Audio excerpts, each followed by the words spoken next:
Hello, David. Hi, Rosabelle. I'm doing an episode about slime because I've discovered that slime was kind of invented as like a toy in America. hmm Do you have thoughts on slime? Have you used slime? What do you think of slime? Any ideas on what slime represents to you? I've played with the very basic kind of slime, like the $2 shop, very plain kind of slime.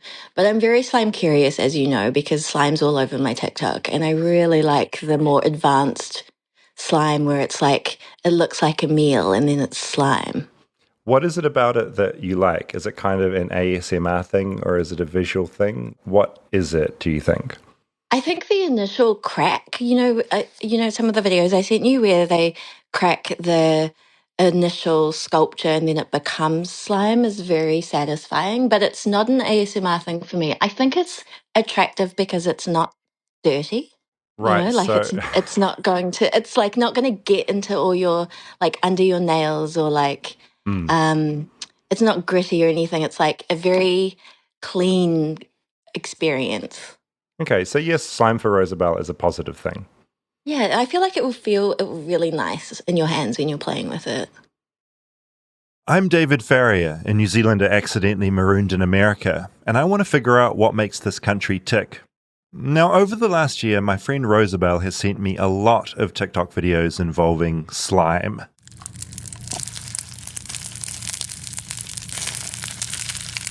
When I went back to New Zealand last, all my youngest niece wanted to talk about was slime. And I remembered that when I was a kid, there was a period when all I wanted was slime as well. And it got me wondering where this slime obsession came from. The answer led me to America. America is responsible for the world's obsession with slime. And while you can point to the very obvious things like Mattel starting to sell prepackaged slime in 1976, it's even more entrenched than that. 18 years earlier, an American horror movie cast slime as the main character in The Blob, before Ghostbusters doubled down with Slimer. It's right here, Ray. It's looking at me. He's an ugly little spud, isn't he? I think he can hear you, Ray. You throw in Masters of the Universe, Teenage Mutant Ninja Turtles, and Nickelodeon kid shows, and you can see how America solidified the very unsolid slime as a key part of its cultural landscape. I wanted to find out what this slime says about America's mindset, and how one country made children the world over aspire to be slimed on national TV. I don't know. So, get ready to be slime curious, because this is the slime episode. Flightless, flightless, flightless bird touchdown in America. I'm a flightless bird touchdown in America.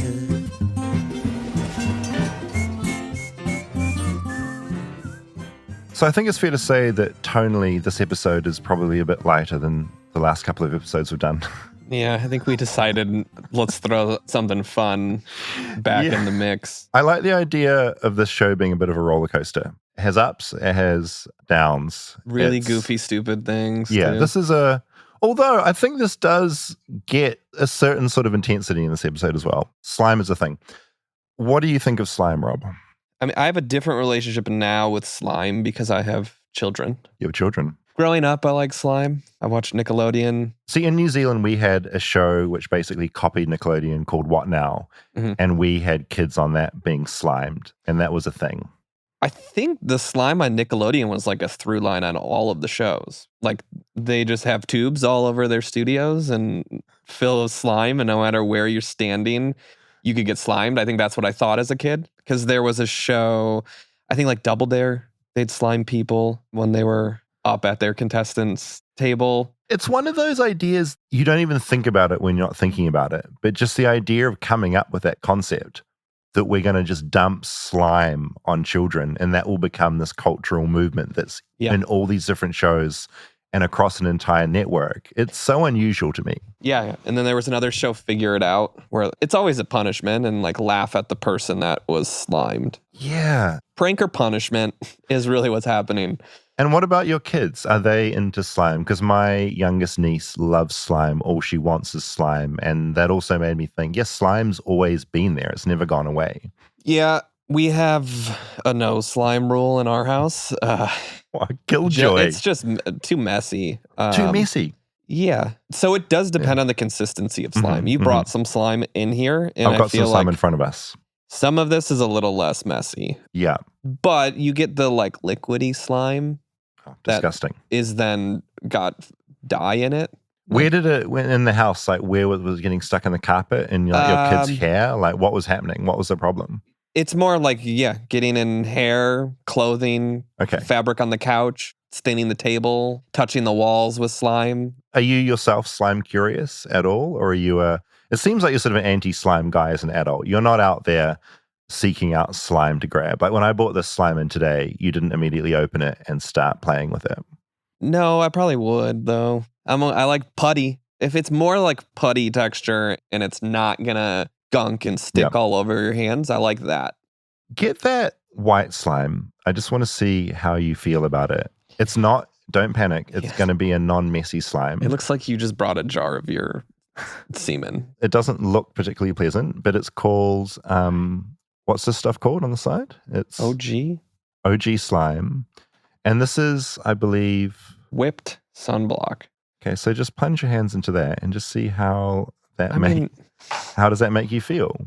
I don't love it's sticking to my hands. Oh, it is. Oh, she is a bit. Yeah, it's like I'm playing with chewed gum. Oh God, you're stressed out. That was unpleasant for you. You hated it.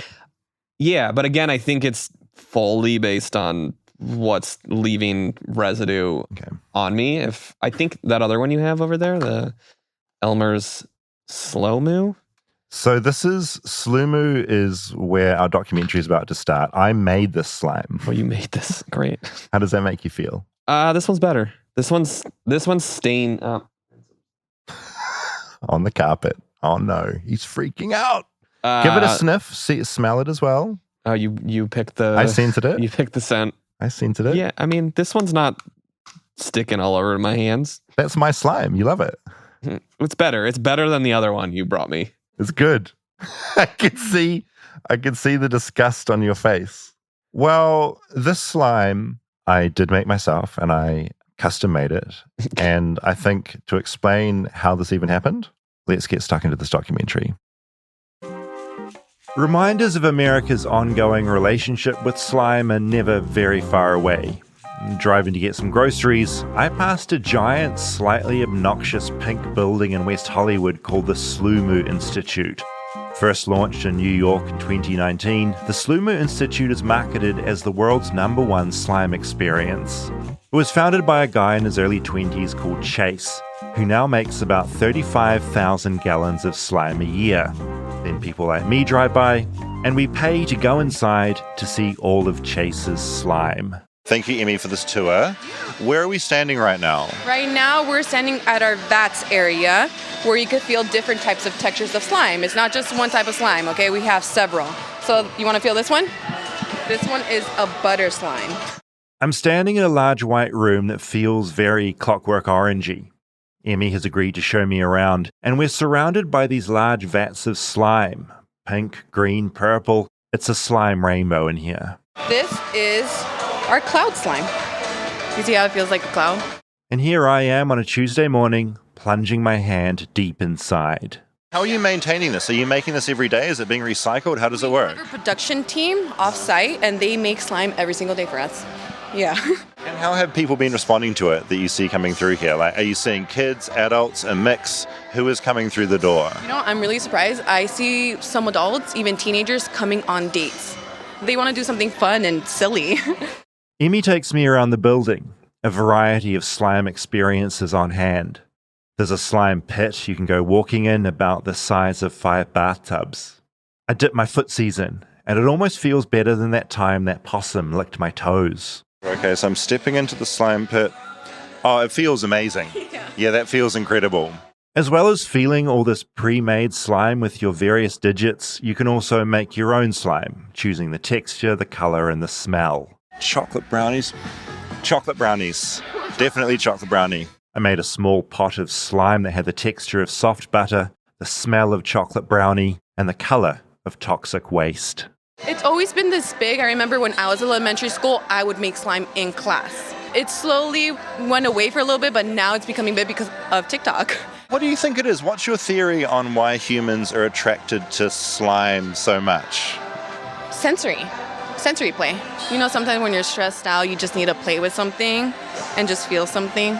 Yeah, it's like a stress reliever. Emmy points me towards another room which has a series of pipes snaking up the wall. She tells me that if I want, I can play out every child's fantasy of being full body slimed. You get slimed on. We'll dress you up, and then we'll do a cute little intro, and then drop slime. So this is like the Nickelodeon thing, right? Where they get slimed, is that right? We're not associated with Nickelodeon. We have blue slime. I'll come back to this moment later, because yes, I do want to get slimed. Who doesn't? But first, I want to dig a bit more into what slime means, besides just being really good to grab and mush between your fingers. I wanted to know why this substance we associate with slugs and snails, toxic waste and nuclear fallout, is also somehow really attractive. Thanks for your interest. I suspected that it might be in your wheelhouse of humor and curiosity. Chris Micklig is a professor of art at the University of Oregon, and he recently wrote a book that caught my eye. It caught my eye because the cover is fluorescent green, which is what you'd expect from a book about slime. It's called File Under Slime.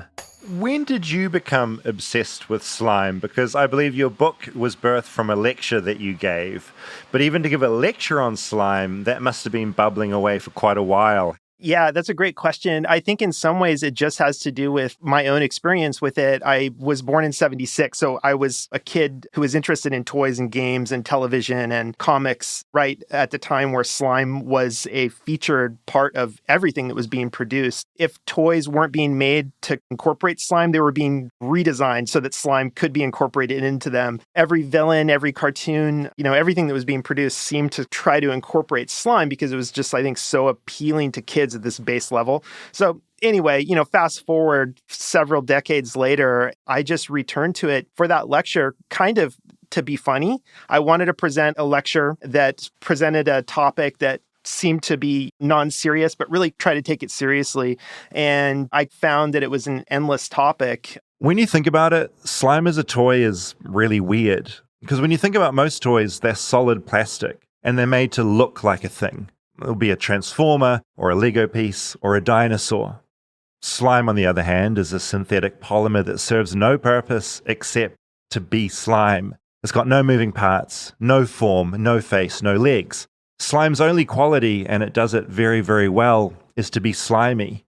And during the 70s, it slowly slimed its way into American culture. Jordan Peele wrote a really nice article about slime in The Atlantic several years ago that I came across, and he talks about that experience of being a kid in America and always having to confess to your parents that you got slime stuck in the carpet and that it's hard to get out, and parents would get really pissed about it. But that was something that American kids in the 80s had to deal with, that slime is best when it's fresh, and if it gets stuck in the carpet, it's really difficult to deal with. Stay tuned for more Flightless Bird. We'll be right back after a word from our sponsors. Flightless Bird is brought to you by Helix Sleep. Now, when I moved to America 3 years ago, accidentally, when I got marooned here, I didn't have anything. I had nothing. I had no furniture, no bed. It's that stressful thing of like, I need to fill out this apartment with literally everything. The most important thing is a bed.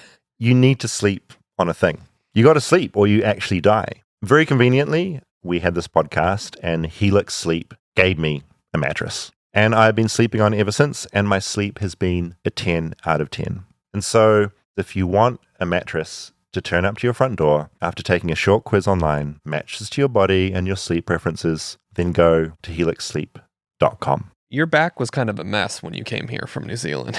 It was bad, yeah. Years of treating it badly caught up to me. And so for me, a good sleep is kind of everything, because if you have a bad sleep, it's going to wreck your back even more. If you have a good sleep, then your spine stays under control. I had one question for you. I feel like you've toured around with like a lot of bands and done a lot of travel. What's been your worst sleep experience? Like a particularly bad couch, a particularly bad moment? Any couch sleep is always a bad sleep. It never goes well, right? Yeah. I have plenty of those. There was a time we came through LA, I slept on a couch and I thought I had swine flu. It was right when swine flu was happening. Yeah. And I'd gotten food poisoning. Yeah. And I You thought thought I was you were gonna die. I thought I was dying of swine flu on a couch and really wish I had a nice comfy bed. I think when you sleep on a couch, you realize what beds actually do and how important they are to have a good one. Anyway, I recommend Helix Sleep. You receive 20% off all mattress orders. Just go to helixsleep.com/bird. That's helixsleep.com/bird. Support for Flightless Bird comes from Quince. Rob, you like clothes. What's going on in your life right now?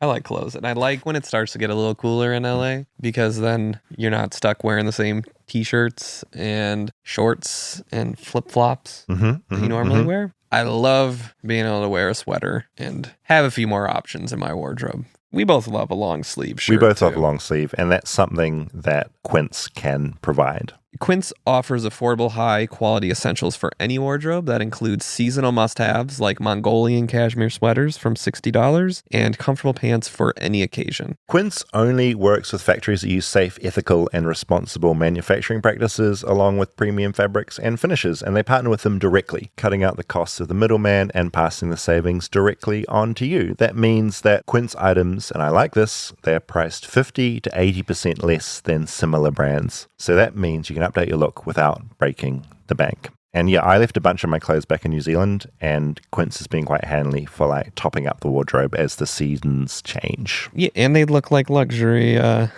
nice as David. well. You're a new man in America. I'm a new man. Upgrade your wardrobe with pieces made to last with Quince. Go to quince.com/bird for free shipping on your order and 365-day returns. That's QUINCE.com/bird to get free shipping and 365-day returns. Quince.com/bird.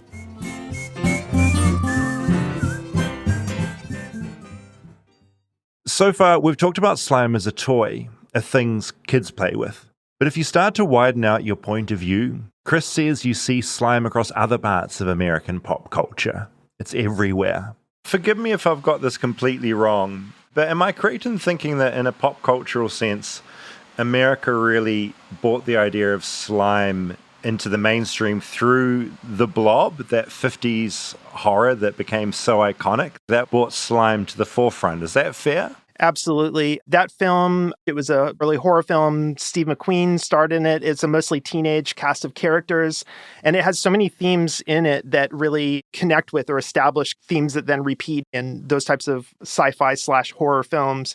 That's a really early example, and it's a weird one because the blob in The Blob is a fleshy red blob, and it arrives from outer space in this star jelly conception of slime. It doesn't come from planet Earth, or it doesn't come from inside of a body, but it comes from outer space. And of course, a farmer finds it, and then chaos ensues.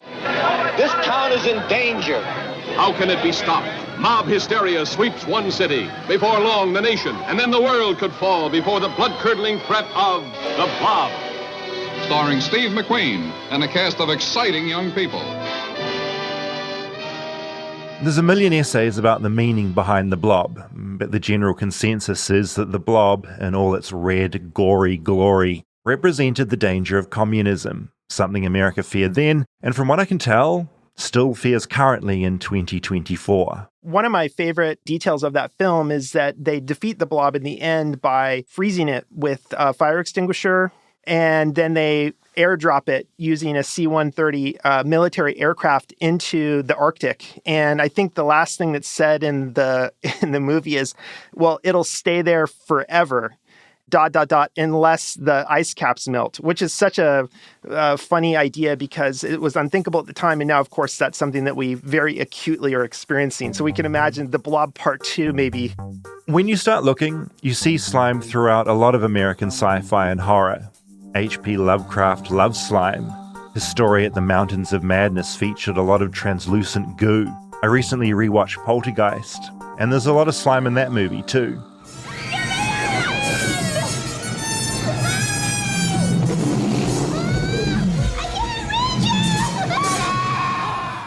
Even something like Garbage Pail Kids, which were called the Garbage Gang in New Zealand, leaned heavily into slime. Garbage Pail Kids, it's an ongoing project, I guess, or an ongoing product, multi-generational. There have been so many visual artists, graphic designers, and illustrators who have created the illustrations for those cards, but the theme of them is really straightforward. And oftentimes they're gross primarily. And the look of grossness is often in those cards or those illustrations shown through an ooziness or a drippiness or a droopiness, like a disintegration of the body, which always looks slimy. Even if it's not like green slime, there's a lot of sliminess in those cards. My point is, slime is everywhere in American culture, from Lovecraft to horror films to weird trading cards.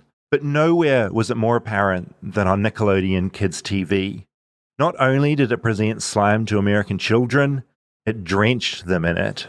I think that that's something that really pushed or established slime as an American thing. So many Nickelodeon programs featured slime. You Can't Do It on Television and Double Dare were the two big ones. Really interestingly, and You Can't Do That on Television, it was essentially a sketch comedy show with teens and preteen actors. It's not something that could be made today. There were a lot of skits that involved high school students or elementary school students chained up in a subterranean dungeon below their school and being tortured by the principal. Lots of slime. But when people were slimed on You Can't Do That on Television, the trigger word was, I don't know. I've been looking at old clips of the show, and it's so weird. Kids are tied up or handcuffed. The one I'm watching right now has a kid in front of a firing squad, I think. And yeah, it all ends in the same way. When a kid can't answer a question and says, I don't know, they get slime dumped on them. What is your last request? Last request? I don't know. And so in the course of an interview, if they answered, I don't know, that's when the slime would happen. And I think that that is a really poignant piece of the puzzle in that we encounter slimy things when we reach the limit of knowledge. So then you don't know and your mind begins to wander and you get slimed, and that's what you get. And so the audience gets to see a physical manifestation of that low-grade anxiety of not knowing, that murky feeling of not knowing. Chris reminds me that not all slime is manufactured. Here in LA, it's literally oozing out of the soil. The tar pits are an LA tourist attraction. They often pop up in movies and TV shows like Bosch. And of course, Chris loves the tar pits too. One of my favorite places in Los Angeles, the La Brea Tar Pits. I worked at the LA County Museum for years when I first lived in Los Angeles. And on my lunch breaks, sometimes I would go over and just grab a stick and poke whatever the closest slime fissure was. So, you know, even then it was kind of irresistible. But yeah, that's amazing because what you're experiencing is a direct contact with something that is tens of thousands of years older. You can make contact with these different geochronic eras. It's decomposed biomatter. I think one thing that unifies everything, all of the examples, and this would maybe be the thesis, is that slime generally is present or appears when there's some type of threshold crossing or boundary crossing. And that could be bodily, it could be geographic, it could be things moving between outer space and Earth. But boundary crossing is a territory where slime often presents itself. That all sounds a bit heady and pretentious maybe, but he's right. The tar pits, they're a boundary between what's up here and what's down there. They're a boundary between time, between today and tens of thousands of years ago. And when you start to think about slime as a boundary, it gets even trippier. Like inside our bodies, that's slimy. Guts and snot and slime. On the outside, we're mostly bone dry. And slime is also a boundary when it comes to the real world and whatever else is out there. I think back to A Flightless Bird from April of last year, where I looked at spiritualism. I went to a town of people in America who claimed to be able to talk to the dead, mostly through doing seances. And I learned a big part of the whole spiritualism thing is taking photos and looking out for slime, or as they call it, ectoplasm. Yeah, those photos are so strange. And I think at the time when they were being produced, you know, this phantasm photography or this ectoplasm photography, 1930s-ish, that was a piece of evidence that someone could leave this experience with. And it was, at the time, maybe a sleight of hand that was somewhat convincing just because photography at that time especially has such an aura of authenticity and truthiness, So if you have a photograph of it, you don't really take the time to scrutinize it in the way we would now and say that's clearly cheesecloth, which is what it was. But yeah, those are amazing photographs. And those really also put into motion this trope or this theme of slime exiting the body. But those photographs are fascinating and an important part of the origin of the visualization of slime and one of the earliest representations of what slime might look like. Ghostbusters incorporates a lot of this stuff into the movie in the same way that Poltergeist did 2 years earlier. This makes sense when you remember Dan Aykroyd's great-grandfather was a spiritualist who held regular seances. That's why there's slime in Ghostbusters. It's riffing on America's history of spiritualism. What happened? Are you okay? He slimed me. That's great! Actual physical contact! Over the decades, slime has had its ups and downs. Chris reckons America hit peak slime in the mid-80s. From there, it's come to represent a lot of things, including our fear of nuclear power and nuclear meltdown. And just look at The Simpsons. Oh, that's my degree in nuclear physics. I'm sure you all have one. Oh, yeah. Carl and I each have a master's. Of course, old Homer, he didn't need a degree. He just showed up the day they opened the plant. I didn't even know what a nuclear panner plant was. Some of my favorite examples are in The Simpsons. The entire show takes place within a couple of blocks from a very poorly managed nuclear power plant. And there are so many episodes where the characters are fishing in a river. The nuclear power plant is looming in the background and they're catching fish with 3 eyes. Homer Simpson is constantly being punished by being made to eat toxic waste out of 55-gallon barrels with a spoon. Yeah, we see that in The Toxic Avenger, which strangely coincided with the Chernobyl disaster. There's a blurriness between toxic waste, toxic sludge, and slime, but it's all very slimy. Slime fell out of fashion for a time in the early 2000s, but the internet brought it back. By the time 2016 rolled around, YouTube videos of slime creators led to a bunch of people on Etsy selling their homemade slime. And today, going through TikTok or Instagram shows the slime scene is alive and well. I mean, we just had a new Alien movie this year, and it's by far the drooliest, slimiest Alien movie yet. And that last Ghostbusters movie saw a lot of Slimer, probably too much Slimer. And slime as a buyable toy is also bigger than ever. Niche brands now selling to adults as much as to children. When a new slime is dropped, it can sell out in hours.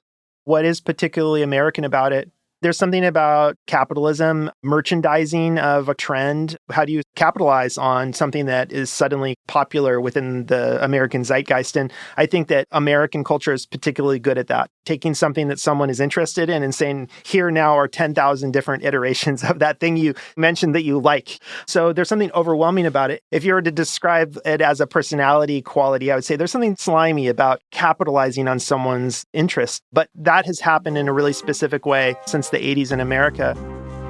With all that in mind, back at the giant pink Slumu Institute, there was no way I could end this episode without getting slimed. All right, so we're going to put on little plastic overalls. I'm given a plastic poncho to wear and a little plastic hairnet. I put my recording gear down and I head into what I guess you'd call the sliming area. Once you're in position, all the staff start yelling like a game show host, acting like you're on a kid's TV show. Other people that are there checking out the slime museum come to see what all the fuss is about.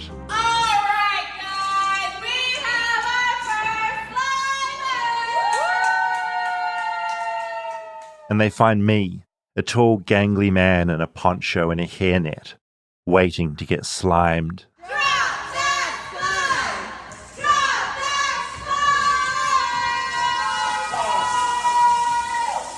It's hard to describe the experience using words. I'll post a video to my Instagram account for you.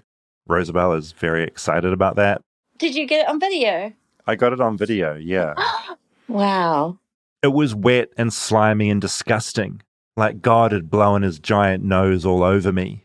It was the blob and Slimer and the tar pits and ectoplasm and Lovecraft and goo all at once. It was disgusting, but it was also sort of wonderful. And that's the thing about slime. We love it, and we also hate it. Maybe I should leave the last word to Young Thug, the American rapper credited with bringing slime into the world of rap music.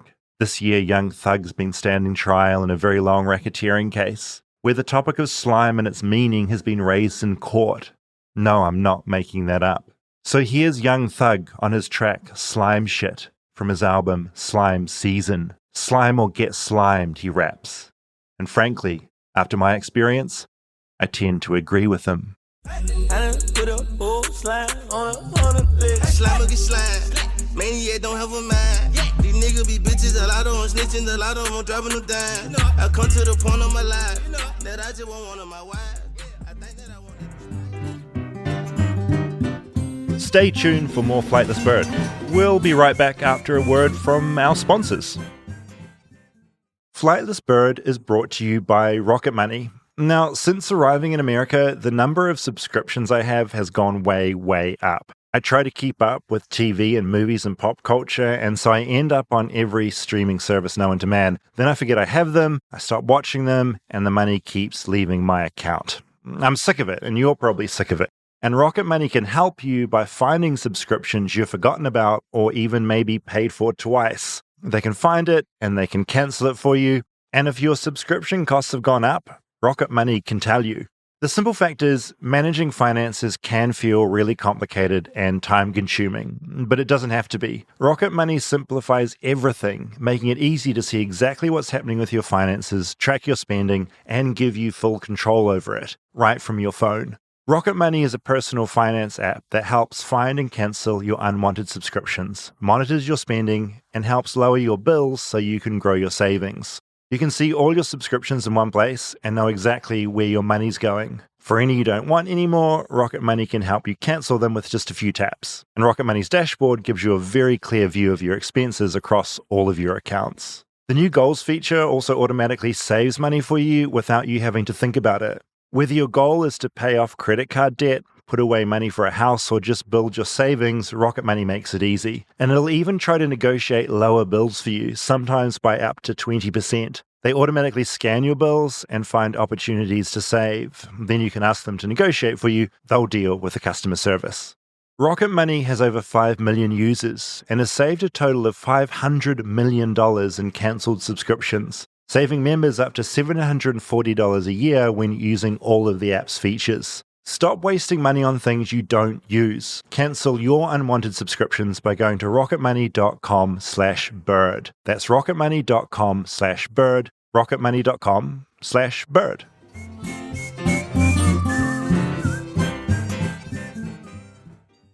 I like to think that I've proven that slime is everywhere, and that file under Slimebook is incredible, and if you like any of this, it's worth reading.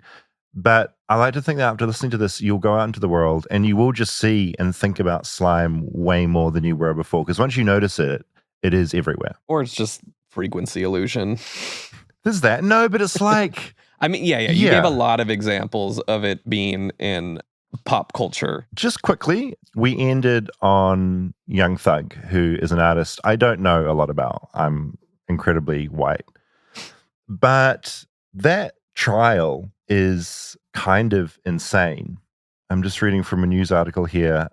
The 88-page grand jury indictment characterizes YSL, Young Slime Life, as a criminal street gang and alleges 182 instances of the collective's participation in gang activity and criminal conspiracies, citing lyrics, social media posts, and clothing or accessories with slime emblazoned on them as evidence. So you've got this really long court case where in court they're talking about slime, which I just find amazing. Are they doing slime-based crime? I would like to think so. I would really like to think that they are. I feel like we should assume that they are with that name. So yeah, YSL stands for Young Slime Life. Isn't that also like a luxury clothing brand? Oh, is it? It probably is. Do a Google. Just reading from another site, the term slime is Southern slang that's used to recognize friends or family. Young Thug popularized the term through his Slime Season mixtape series, and it can be heard amongst many rappers, most notably Cardi, Ski Mask, Gunna, and Uzi. The word slime itself stands for street life intelligence, and money is everything. Saint Laurent is YSL. Ah, yeah, you're right. Maybe he's... Slime adjacent? Slime adjacent. I had a few questions for you on your slime experience. So you stuck your foot in a vat of slime that other Yes. people were sticking their feet in? So I'd like to clarify, there is a little cleaning station. I removed my Crocs. I mean, still. Yeah, but feet are feet, you know? A shared slime hole that everyone's sticking their feet in? Yeah. It sounds bad when I say that out loud. Yeah. But also, the slime was so colorful and bright, It and they makes you replace forget it how each day. dirty So that it makes it is. okay. Okay. And also, I kind of have a policy with my feet where I feel like I don't really care what my feet are in. Do you know what I mean? Like, feet are always a bit disgusting. I know what you mean. I don't agree with what you're saying.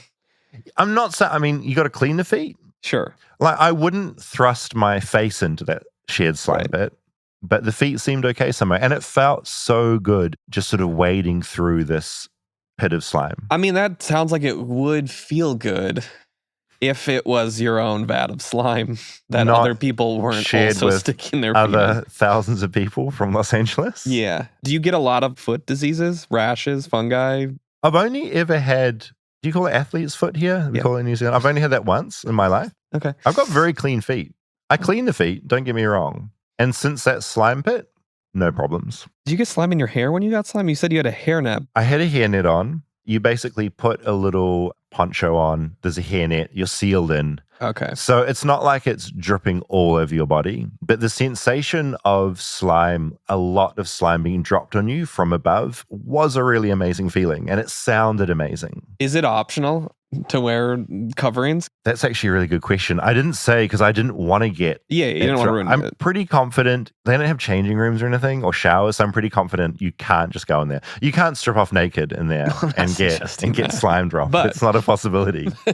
I was just wondering what it would take to get you to go get slime without a hairnet and poncho. Oh my God. I mean, that would be the proper experience. I feel like they wouldn't let you do it, but I think you should take your kids along and see if they'll let you, because I think it could be a way through your fear of slime. We can make this clear. I don't have a fear of slime.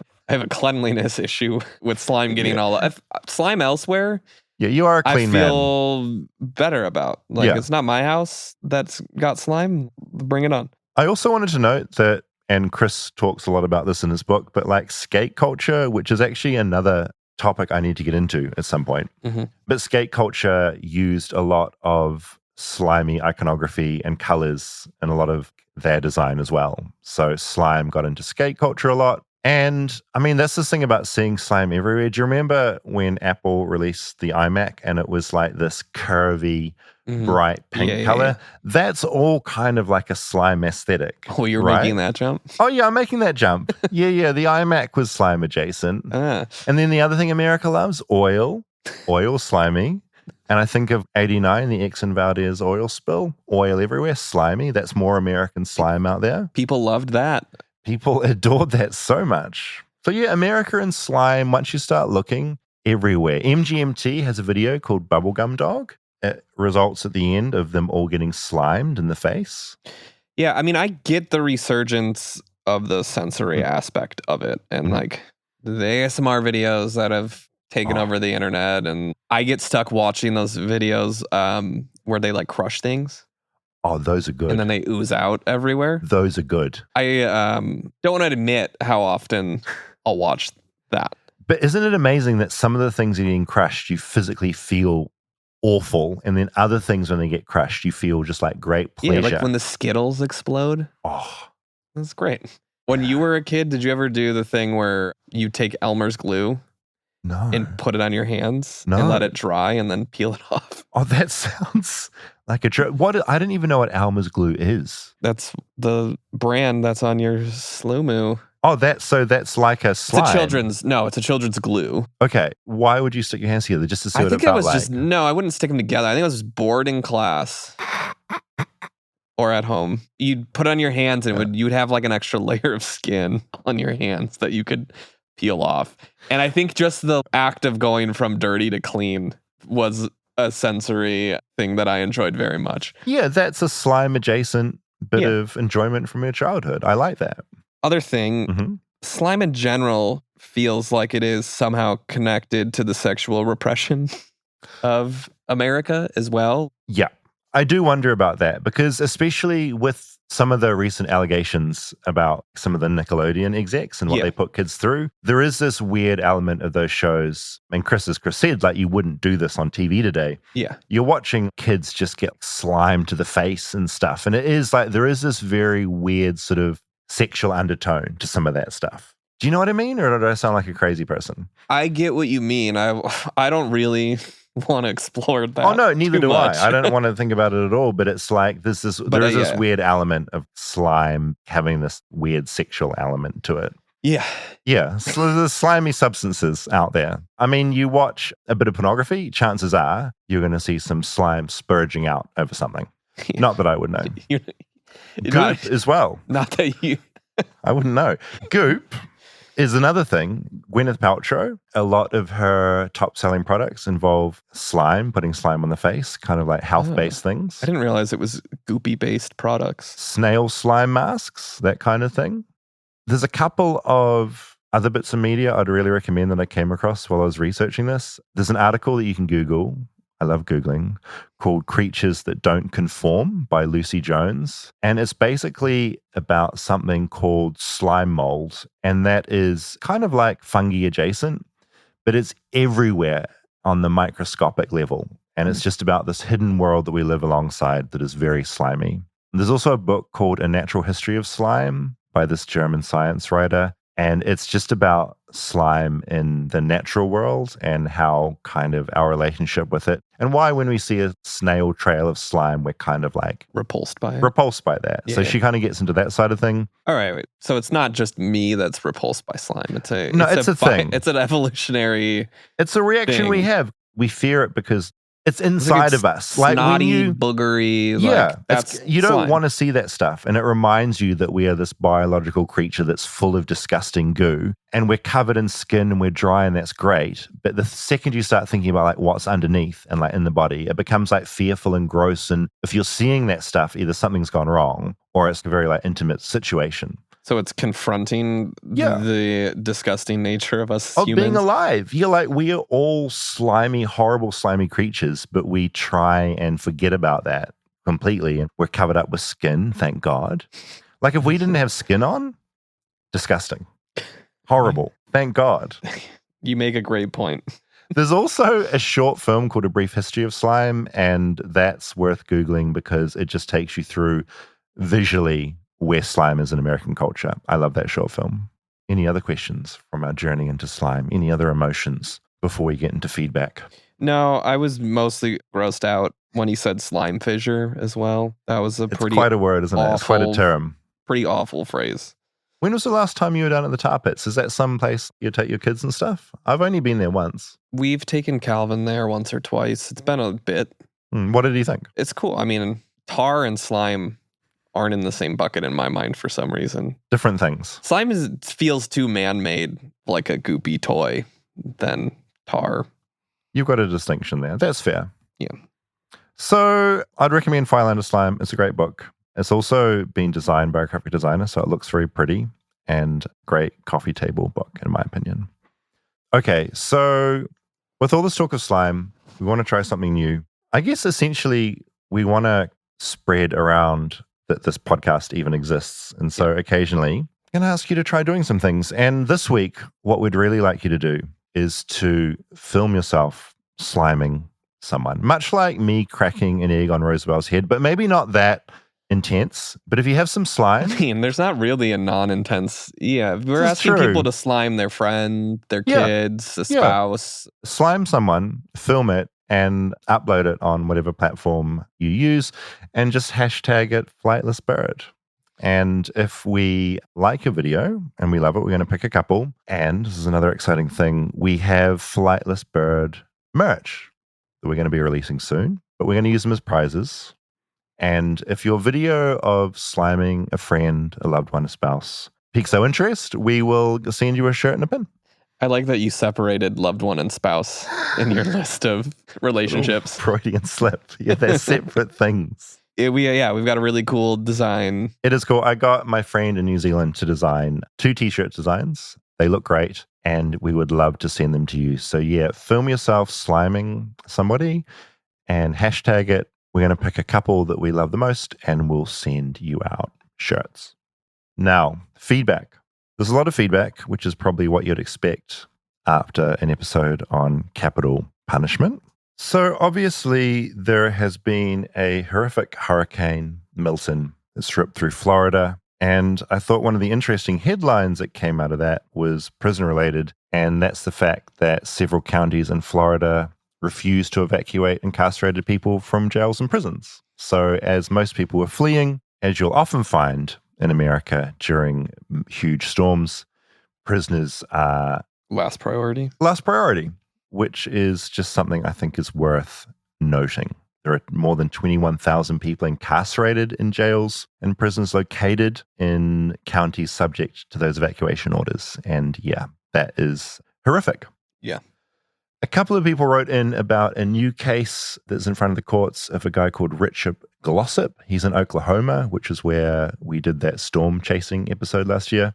I'm not going to go into the details of his specific case, but I just thought what he's been through is worth noting. The Supreme Court on Wednesday wrestled with a bid by Oklahoma death row inmate Richard Glossip to toss out his conviction and grant him a new trial. This comes nearly a decade after the defendant unsuccessfully challenged the state's method of execution and after the High Court has intervened to stop his execution twice before.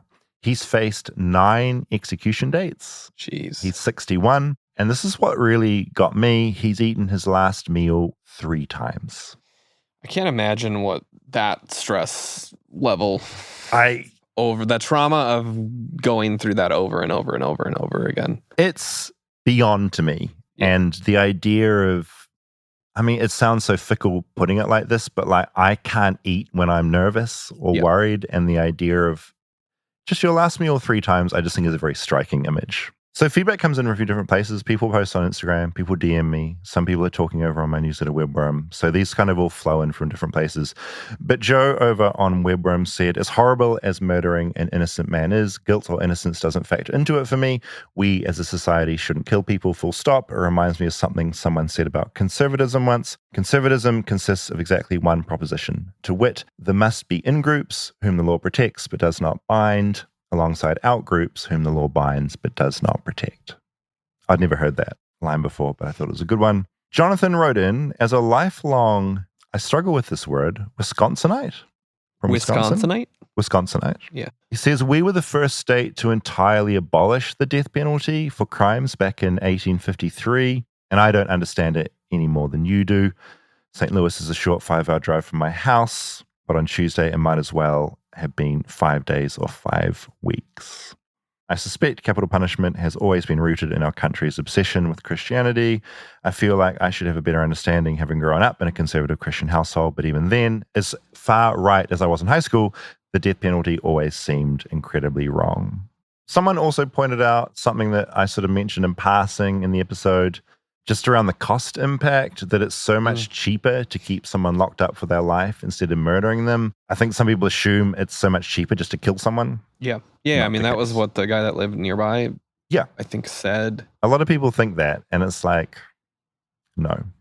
I wanted to just touch on one more thing, and it was a bit of a back and a forth. Internet person called CPT said, thoughts on capital punishment and its problematic application history aside, David, like most recent journalists, is leaving out a lot of the context in the case he chose to use as he leans into the issue, making it more sensational, then went on for just sort of relitigating the case, and then wrapped up by saying, when you actually dig into the case, it doesn't seem like they went after someone who wasn't involved in the murder and robbery, blah, blah, blah. The only other explanation would be a wild conspiracy by unrelated parties to frame him.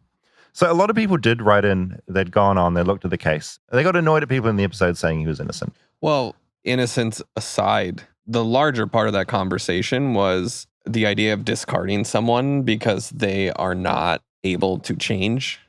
100%. Which clearly there was a lot of change in this man. Yeah, it feels as well, there's obviously a certain set of Americans who it's just dead set in their mind that it is okay to kill people. And that's just so deeply rooted in their minds that it's just something that I still struggle to get my head around. Yeah. Dylan wrote back to that person, and I thought their points were really good. There are a variety of arguments about the specifics of this case. The most high-profile element was that DNA evidence recovered from the murder weapon didn't match Williams, nor did any of the forensic evidence recovered from the scene. Ultimately, his conviction was based on the testimony of a former cellmate and his ex-girlfriend, with neither providing new physical evidence. Right. There are reasonable doubt issues that may have resulted in a different outcome at trial, but are generally not considered sufficient for an appeal or the alteration of a sentence. I'm sure another podcast can explore the case in detail. The broader point, which is what you were saying, Rob, is the finality of execution as a sentence and the inflexibility of the justice system in reviewing these cases. I think ultimately this was the case that was taking place at the time this topic was tackled. It's a small part of a much bigger picture. If the doubt around this case isn't sufficient, there are many other cases that are even more challenging. There's a list of other cases where people may have been wrongly executed, and a summary of at least 200 situations where people convicted and sentenced to death were fully exonerated before the sentence was carried out. Yeah, go listen to that episode if you want to hear our thoughts on capital punishment. Yeah. Thanks for everyone that wrote in about that. Thanks for listening to that episode. Yeah, we got a lot of positive feedback. I mean, people resonated. It's hard to call it positive feedback. Yeah, I think it cut to the root of a lot of it. And so thanks for everyone that wrote in about that. In a much lighter way, we're still getting a lot of people writing about Dave Matthews Band. And I've found, I would just say that Dave Matthews Band fans are very fanatical. Yep. I think. Steven said, after listening to the comments Rob got about Dave Matthews Band, I totally understand where the ants, that's DMB fans, they call them ants? I don't understand that. We're coming from. DMB has spanned several decades, touring almost all those years, and fans have a deep connection to the music and the group. Some context for you, I'm 32 years old and have seen them roughly 40 times, but this would even be considered rookie numbers by some older fans. And we've been invited to join him and his friends, where Dave Matthews Band play back-to-back nights every July for the last 10 consecutive years. Anyway, their fans are very passionate. On chocolate milk, again, still a lot of feedback on milk. Fairlife is everywhere. We have it in Nebraska. I recently visited my sister in Florida, and they have it there. So Fairlife, it's everywhere. And the invites to go to Alaska keep on rolling in. Yeah. So thanks for that. We'll make that happen at some point. We'll make that happen. But yeah, in the meantime, if you want to slime a friend, loved one, or a spouse, film it, upload it, tag it. Hashtag flightless bird. Yeah, and we will pick a couple that we love and send you out a Flightless Bird t-shirt and a pin. It may be an apology letter that you can give to whoever you slimed from David. Yeah, and I think Rosabelle forgave me for placing an egg on her head, and so I like to think that you will be forgiven for sliming somebody. Yeah, but let's burn some bridges. All right, we'll see you next week.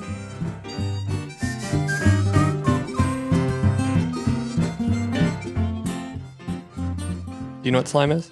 Yes, like a type of goo. Do you like slime? Yeah, What do you like about it? that's fun to play with because you can make stuff with it. What kind of stuff do you make with it? All sorts of things, like a house. Are you allowed to play with slime? No, my mom hates it because she thinks it's gross. Tell me how you would feel if I was like, here's some slime, you can play with it. Happy? Would you make a big mess with it though? No. How would you make sure that you didn't make a big mess? Make sure it doesn't get stuck on the table or keeping it in my hand. When you're picking a slime, what are you looking for? The one that stretches more because you can make more stuff out of it. Do you care about the actual amount of sliminess? Well, kinda.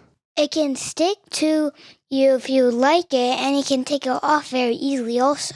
I like it when it's a good amount of slimy and a good amount of not slimy. Like, not too much. If I said you could have those 2 buckets of slime, would you be excited? Yeah. How excited?